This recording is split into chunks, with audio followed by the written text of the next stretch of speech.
की जाती, दहेज की आग में जिंदा डाल लिया जाता, हाथी पर बिठाकर दरख्त के नीचे लाया जाता और दरख्त से लटका हुआ फंदा गले में डालकर हाथी को आगे चला दिया जाता। देखते ही देखते आनन फानन में आंख और जुबान बाहर आ जाती और आदमी शहीद हो जाता। तारीख गवाह है, सिर्फ सन 1857 की जंग में 52,500 उलमाए किराम शहीद किए गए। दिल्ली की चांदनी चौक से लाहौर तक कोई ऐसा दरख्त सड़क के किनारे नहीं था जिस पर लाश न लटक रही हो।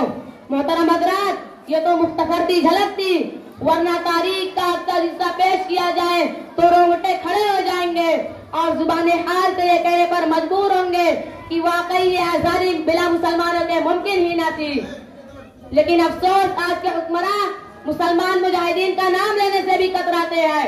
आज उन्हीं मुजाहिदीन आजादी के नाम लेवा हम मुसलमानों के खिलाफ नफरत का माहौल पैदा किया जा रहा है।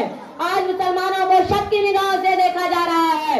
आज हमसे वतन परस्ती और वफादारी के सबूत मांगे जा रहे हैं।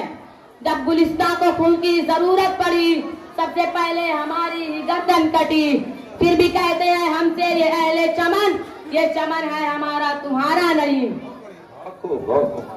मोहतरम हजरात, आजादी के वक्त इतनी बड़ी बड़ी कुर्बानियां देने के बावजूद आए दिन हमें शक के कटघरे में खड़ा किया जा रहा है। मैं बिरादराने वतन से कहना चाहता हूँ, मुल्क की तकसीम दो कौमी नजरिया के तहत न थी, बल्कि मुल्क की तकसीम की बुनियादी वजह सियासत थी। आजादी के बाद एक से ज्यादा लोग इस मुल्क पर हुकूमत करने के दावेदार थे। महात्मा गांधी इस हकीकत को समझते थे, लिहाजा उन्होंने बारी बारी से पंडित जवाहरलाल नेहरू और मोहम्मद अली जिन्ना को इस मुल्क पर हुकूमत करने की पेशकश की, जिसको अमली जामा नहीं पहनाया जा सका।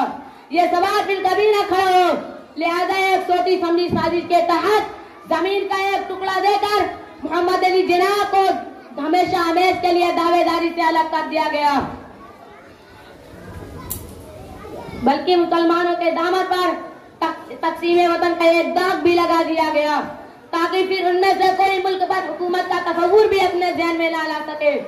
इस कौम की जिंदगी अपने दामन पर लगे इस दाग को धोने में सर्फ होती है।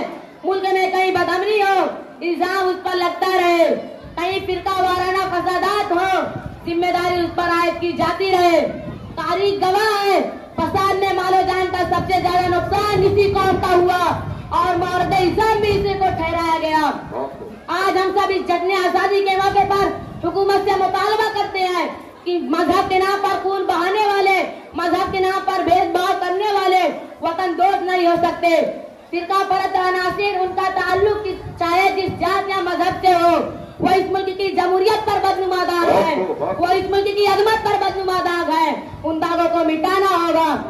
और आखिर में मैं एक बात अपने तमाम हिंदू और मुसलमान भाइयों से कहना चाहता हूँ कि जिस तरह आजादी की जंग हिंदू और मुसलमानों ने कांधे से कांधा मिलाकर लड़ी थी, उसी तरह जमहूरियत के बका की जंग, हकीकी आजादी की जंग फिर एक बार सबको मिलकर लड़नी होगी।